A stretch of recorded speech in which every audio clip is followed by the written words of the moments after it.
Here with a blue-bellied black snake. We'll pan across to the cage, standard cage. I've just actually moved the hide. There she is there, lovely snake. She's a female, 3 to 4 year old, bred by Les Williams, wonderful bloke. See how it's flattening out its head? That's basically to say, oh, I want to bite you. But she's actually very friendly. She doesn't normally bite. She's a bit upset now because we used her in a display earlier and we had her with a whole heap of other snakes and she doesn't like other snakes. Snakes actually hate each other more than they hate people. Now I'm going to pan over here towards the water bowl and we find a bit of snake poo. Look at that, perfect snake poo. I will clean that shortly. You can see it's nice and fresh. Slightly bit of water in there, which is normal for a venomous snake, and a bit of yellow and a bit of brown. That's your perfect colour, perfect snake poo. If your snake does a healthy poo, it usually means it's quite healthy. So we've got healthy poos. My daughter Ting Tong does massive poos. Anyway, we'll just wandered around and I've just misplaced my tongs. We do use tongs, so I'll actually have to find a set of tongs to use. Whoops, there we go.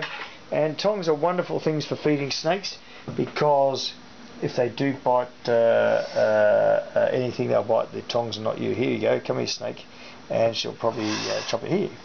Food. Food, food, food. Wasting my time talking to them. They're actually deaf, but don't tell anyone. Come on snake, eat it. Oh, I think she's found it. Hurry up, bite it, bite it. God, look at that, bang! And of course she bites it. Now she might be a bit slow eating this. They root around and she didn't get a good grip on her head. Anyway, blue-bellied black snakes are not known for their intelligence. They're a close relative of the collets or jaffa. We have them as well. They're lovely snakes. All these are devenomised, of course, which means they're risk-free. So when we take them to exhibitions and shows and displays anywhere in Melbourne or elsewhere in Australia, not only is myself and my staff not placed at risk, neither are anyone else. Now, our competitors complain that we have devenomised snakes. They say, oh, we're cheating. We just say it's common sense to have a bit of public safety. Or they'll say something like, oh, Raymond, you don't have the competence to handle deadly snakes. Well, as it happens, I've been handling deadly snakes longer than all my competitors. And the fact of the matter is, though, the best snake handlers in the world get bitten. This year, 2011, 5 experienced reptile handlers have been killed by their snakes.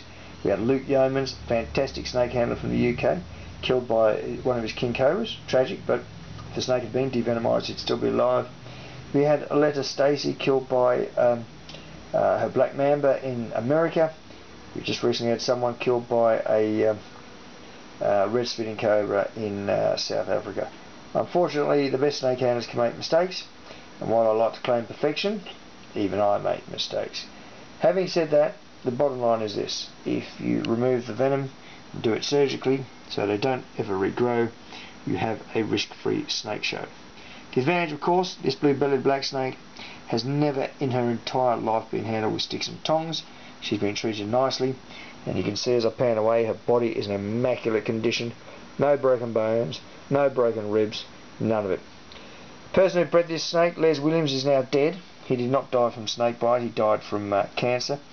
It was tragic, and I suppose we have a responsibility to look after his progeny as best we can, not to mistreat them. And of course, one of his deathbed wishes was to actually play with these snakes, which he did. And I must say, it's absolutely disgusting that people want to deny people the right to be able to handle these snakes safely. Of course, Melbourne Zoo wants to outlaw all venomous snake shows everywhere except at their place. We are fighting that. We're going to VCAT to fight that early in 2012. The DSE, Department of Sustainability and Environment, which is part of the same government department as Melbourne Zoo, under the same minister, also supporting the push to ban venomous snake shows outside of Melbourne Zoo. And the funny thing is, Melbourne Zoo averages 1 near-fatal snake bite every 2 years. Their safety record is absolutely abysmal, but because they're the government, they can get away with it. Our safety record as snake busters here is perfect, even though we do more deadly snake shows than all our competitors combined. Other competitors of ours include Australia Zoo. They've had a number of snake bites. They think their record's good, but I think they've had 3 near-fatal snake bites. Might only be 2 or 3 near-fatal snake bites in recent years, but 1 is too many. And while I can't say snake busters will maintain a perfect record, certainly with our devenomised snakes we can guarantee we will. So that means in all our public snake shows there definitely will be a perfect record. It's only if we're out catching snakes in people's houses and things where we've got to deal with the venomous snakes, which we do on a daily basis. There's always a possibility we could make a mistake and be chomped. Having said that, the important thing is that's not in the public. When we do public shows at shopping malls and displays, agricultural shows, we are the only people who comply with Section 32 of the Occupational Health and Safety Act, which means we do not put people's lives at risk using snakes with venom. If it's not snake busters, using venomous snake shows anywhere in Victoria, it is illegal, and if and when a serious bite occurs, not only will the snake handler be liable, but so too will the company or concern that has booked them, whether it's a shopping mall or an agricultural show. We had a situation just recently in Tasmania where a snake handler was bitten by a tiger snake during a display. 3 days in intensive care. They were very lucky they didn't die. That will never happen with snake busters.